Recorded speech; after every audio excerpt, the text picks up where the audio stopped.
2 और 3 अप्रैल की रात ठीक 1:30 बजे जब हम आप सो रहे थे, ट्रंप ने दुनिया भर के देशों पर भारी भरकम ड्यूटी लगाने का ऐलान कर दिया। देखते ही देखते पहले ही दिन भारतीय शेयर बाजार से करीब 10.5 लाख करोड़ रुपए स्वाहा हो गए। यूएस के शेयर बाजार से तो पहले ही दिन करीब 24 लाख करोड़ रुपए से ज्यादा स्वाहा हो गए। पूरी दुनिया में मानो भूकंप सा आ गया। लगा कि अब तो बाजार कंगाल करके ही मानेगा।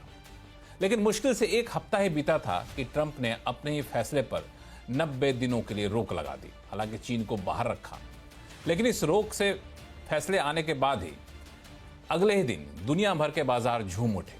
अमेरिकी शेयर बाजार में तो 2008 के बाद की सबसे बड़ी तेजी दिखी गई।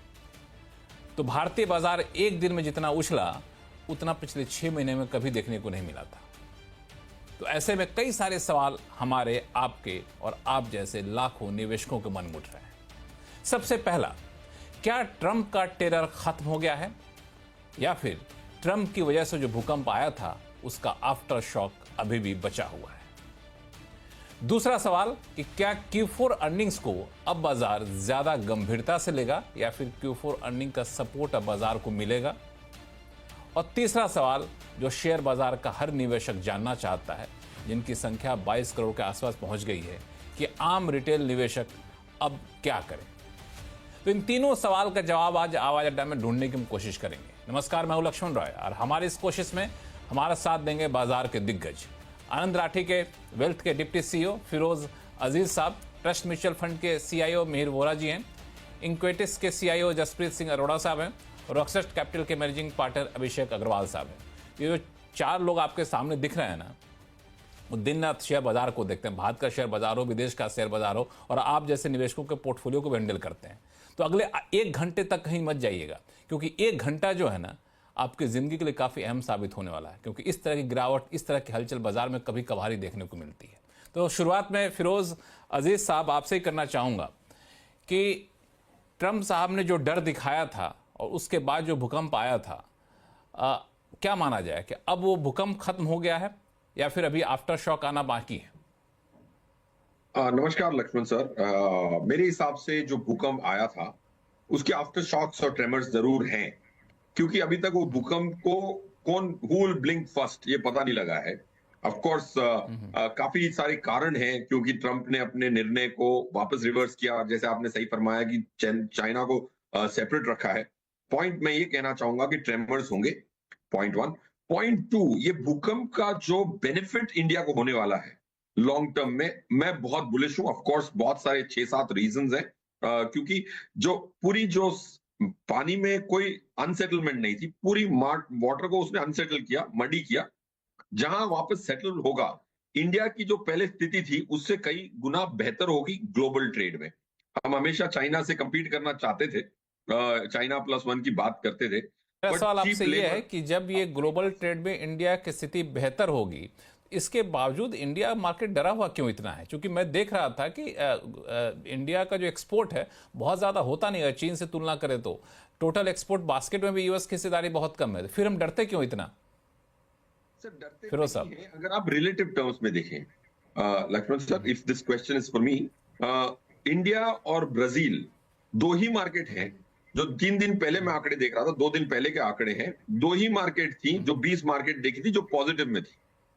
ओके, बाकी एक मार्केट थी 0 पे, बाकी सब ज्यादातर नेगेटिव में थी। 1 महीने की परफॉर्मेंस, 2 दिन के परफॉर्मेंस में भी जब ट्रंप ने मंडे को, इस हफ्ते के मंडे को जो तहलका मचा था, उसमें भी हम 3rd बेस्ट मार्केट थे out of the 20 markets analysed.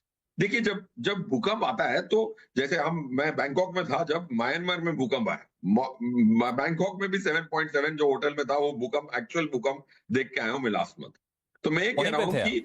सब जगह एक रिलेटिव फॉल तो आएगी। अब वो फॉल में हम कहां प्लेस्ड हैं वो बताता है कि ब्राजील और इंडिया इसके लॉन्ग टर्म बेनिफिशियरी जरूर होंगे। और क्योंकि अगर यूएस में माइग्रेशन बंद कर दी गई है, उधर की पर कैपिटा इनकम जो है $80,000 है और इंडिया की $2,500 है, चाइना की $13,000 है। चाइना से नहीं लेना तो चीप लेबर मिलेगा कहां से? तो मैं ये कह रहा हूं कि इंडिया की स्थिति बेहतर होगी। अब इंडिया उसको कैपिटलाइज करेगा कि नहीं करेगा, बट अगर आप ये प्रार्थना करते थे कि इंडिया चाइना +1 और चाइनीज से कंपीट करेगा, तो ये आपका मौका जरूर है एज अ देश।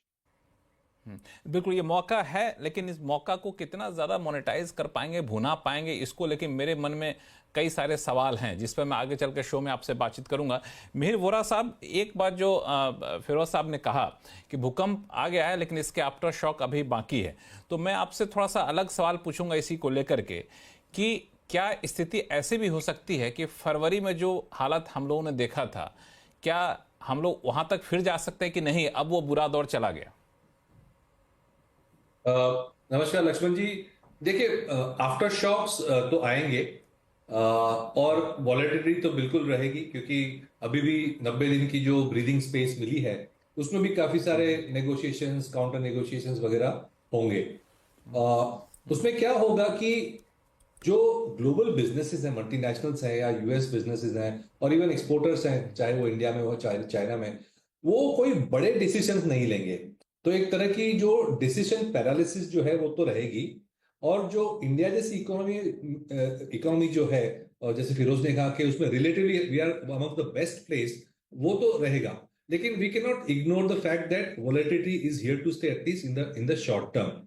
मुझे लग रहा है ये एंड गेम शायद 90 दिन का वेट ना करे, क्योंकि सबसे ज्यादा नुकसान इसमें तो यूएस का ही होने वाला है। और जैसे हमने देखा, एक हफ्ते में काफी सारी चीजें समझ में आ गई, बाजार की वॉलेटिलिटी न सिर्फ स्टॉक मार्केट में, बट फाइनली जिस तरह से बॉन्ड मार्केट टूटा, वो एक सबसे बड़ा झटका था। और यूएस एडमिनिस्ट्रेशन ने उसकी वजह से 90 दिन का ये जो डिसीजन लिया, और एक्सेप्ट चाइना बाकी सब कंट्रीज को 10% में अभी फॉर द टाइमिंग रखा हुआ है। तो आई थिंक मूविंग पार्ट्स काफी है। एक बड़ा स्ट्रॉन्ग सिग्नल यूएस को मिला है, और मुझे लगता है कि ये सिचुएशन जल्दी सलटेगी। 90 दिन की शायद हम वेट ना करें। देखिए, उद्देश्य ठीक है, यूएस को अपनी ट्रेड डेफिसिट घटानी है, यूएस में एम्प्लॉयमेंट बढ़ानी है लॉन्ग टर्म में, बट ये तरीका इतना इजी नहीं है। इसको लॉन्ग टर्म प्लानिंग की करना पड़ेगा। ये एक बहुत ही क्रूड वेपन उन्होंने यूज किया है।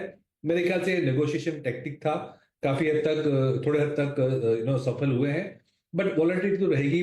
रही बात, क्या हम फरवरी वाले लेवल्स में जा सकते हैं? डेफिनेटली जा सकते हैं, बट मुझे लगता है चांसेस कम है। और उसके लिए मुझे सबसे बड़ी रीजन मैं ये बोल रहा हूँ कि वॉलेटिलिटी की वजह से भी हम डाउनसाइड रिस्क लिमिटेड है। उसकी ये वजह है कि क्लियरली जो मार्केट्स ग्लोबली सिग्नल दे रही है, वो ये कह रही है कि यूएस अगर अपनी फिजिकल डेफिसिट नहीं घटाएगा तो कितना भी कर ले, बॉन्ड प्राइसिंग में प्रॉब्लम होगी। हमने देखा था कि in spite of all this, dollar weak हुआ और बॉन्ड प्राइसेस घटे हैं, बॉन्ड यील्ड्स बढ़े हैं। इतनी हद तक कि अब तो गोल्ड भी एक सेफ हेवन बन गया है, और US is now being perceived as a very risky market.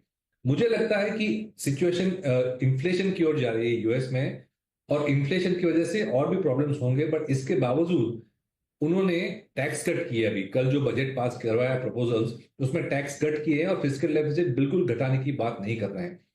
तो अगर ऐसा रहा तो बॉन्ड यील्ड्स ऊपर ही रहेंगे और उनको और तकलीफ होगी फ्यूचर में। और उसका एक ही एंड गेम मुझे लग रहा है कि liquidity will be pumped into the global system. Money printing वापस शुरू हो जाएगी, डायरेक्टली या इनडायरेक्टली। यूएस को तो करना ही पड़ेगा अगर अपने बॉन्ड्स को रिफाइनेंस करना है। चाइना, क्योंकि ये इतना बड़ा थ्रेट है उनके लिए, वो अगेन पंप प्राइमिंग करेगा। स्टिमुलस उन्होंने दिसंबर में ऑलरेडी एक किया है, मुझे लगता है एक और बड़ा स्टिमुलस चाइना में भी आएगा। तो मुझे लगता है अगर स्लो डाउन की ओर दुनिया जा रही है तो लिक्विडिटी बहुत ज्यादा पंप होने के चांसेस हैं, और वो गोल्ड प्राइसेस हमें दिखा रहे हैं, डॉलर की वीकनेस हमें दिखा रही है। और ये सिचुएशन में इंडिया जैसी कंट्री जो एक्सपोर्ट्स पे ज्यादा डिपेंड नहीं करती है, उनको मेरे ख्याल से फ्लोज और रिस्क एसेट्स और रिस्क फ्लोज इंडिया में आ सकते हैं। तो इस तरह से मुझे लगता है कि डाउनसाइड लिमिटेड है, irrespective of all this volatility.